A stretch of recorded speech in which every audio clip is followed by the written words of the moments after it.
Hello, everyone, and welcome to episode 7 of Just Let Me Touch the Trees. I'm Sarah. Thank you guys for being here with me. Um, this episode, I hope you guys I hope I don't sound super weird. um, I, ironic, I suppose, or maybe it's normal, usual universe things, right? Um, I was gonna talk about um, getting into the flow, you know what it means to be in flow. Um, and I actually, last week, I had a really, really challenging week. Um, I had a personal loss in my family. And it's really the first time that I haven't been able to, be back with family.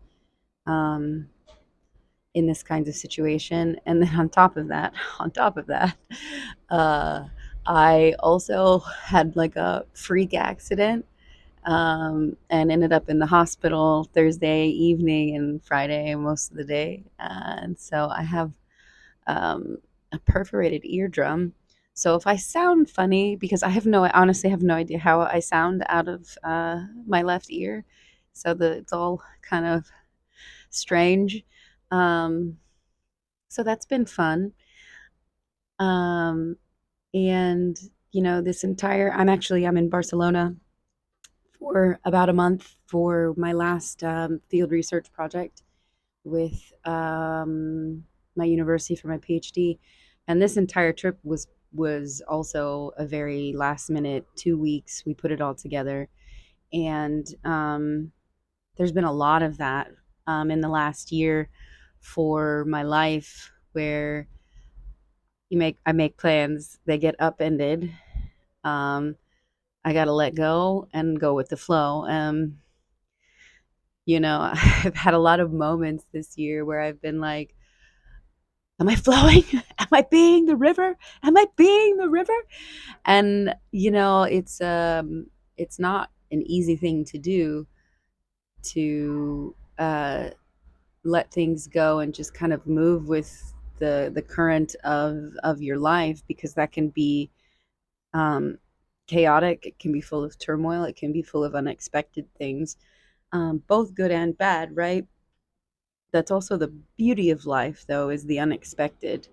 If we knew how it was all going to happen, how everything was going to play out right from the beginning, it wouldn't be so exciting. It wouldn't be that much fun, I suppose, right? So it comes back to some of the things that I've talked about before with duality, is that we always have the polarities of each, right? We have the good and the bad. Without the bad, we wouldn't have the good. And so that goes with the unexpected and going with the flow as well.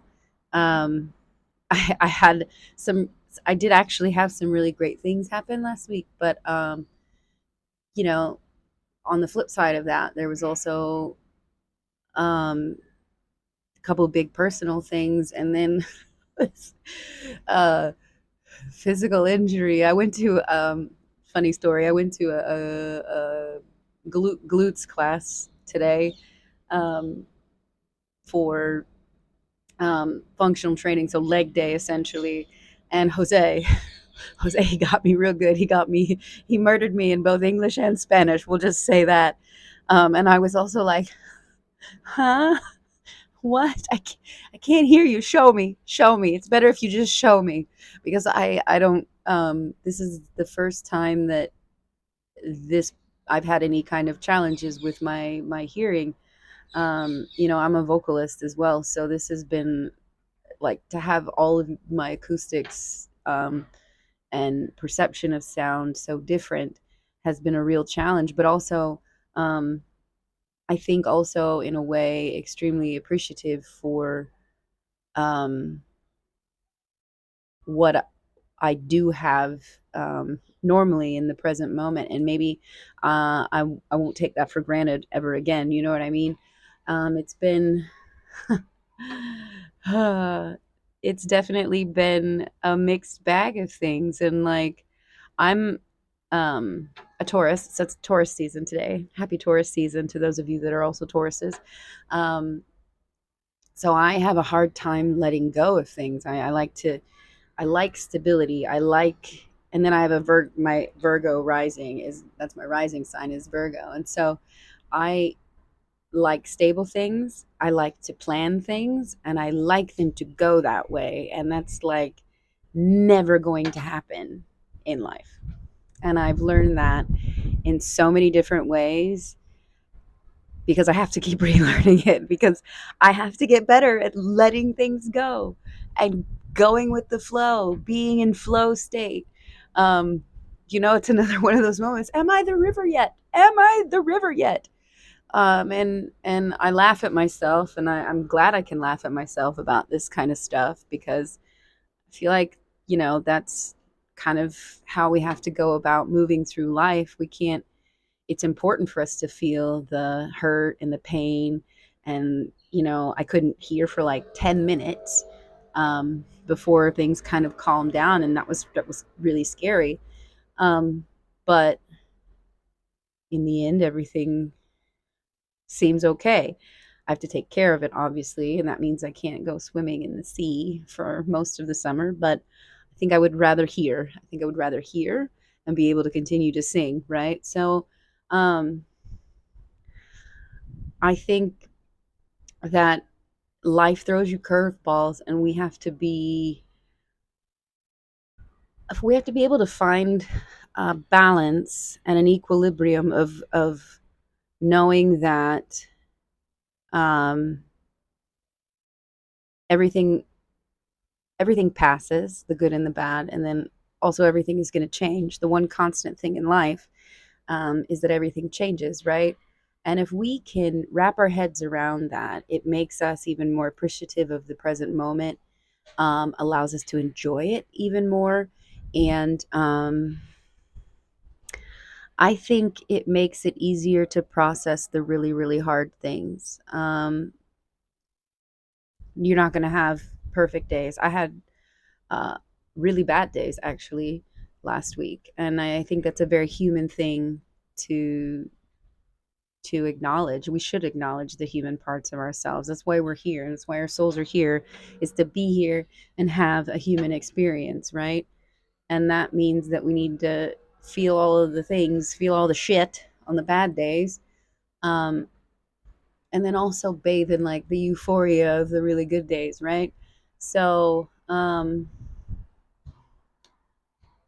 not exactly sure like what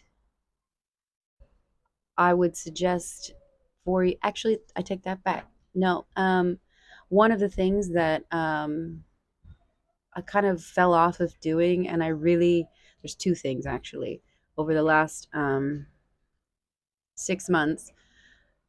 I was usually really, really, really, really good at this, and then I had a lot of schedule changes and a lot of reworking of my daily routines.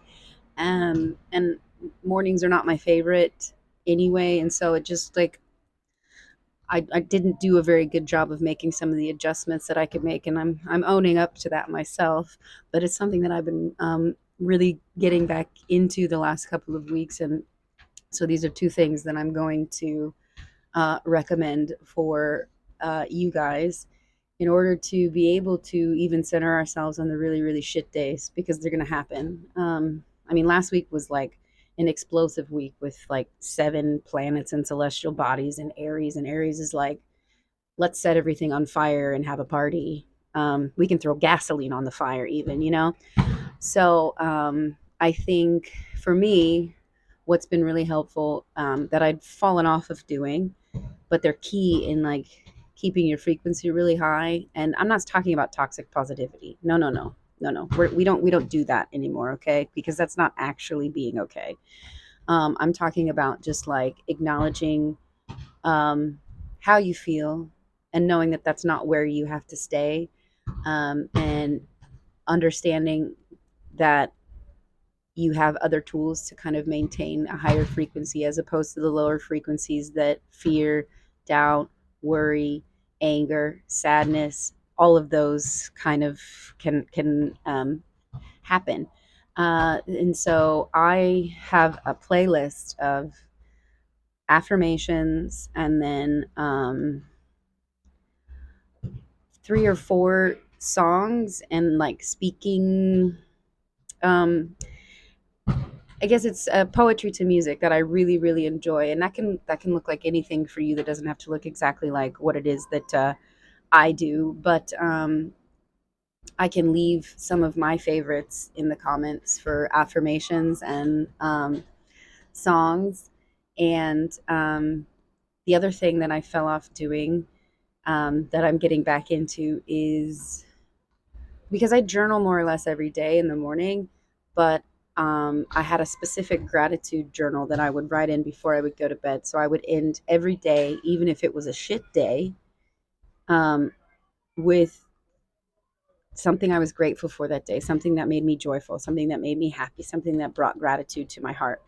And that actually is super helpful. And I would suggest that anybody do that. So if you are also uh, trying to be the river, get into flow state, um, I would suggest adding an easy thing to add to your daily routine, whether that's morning, afternoon, or evening, is find affirmations that you like, find inspiring music or sounds or podcast like this one or anyone else you'd like to follow, and then also keep a gratitude journal. And that doesn't have to be like a lot. If you just want to write two or three things, start with that, because I guarantee you it will change how you perceive the day. And even, for example, I'm grateful I can still hear, even if everything is kind of muffled and funny. I can still hear. And so that kind of changes the way I feel about this crazy freak accident that happened. Um, so that's all I have for you today. As always, my socials are in the comments. Please subscribe so you don't miss an episode. There's a new episode on the 20th of each month. And yeah, that's it. Thanks for being here. Thanks for taking the time to listen. Love you guys. See you.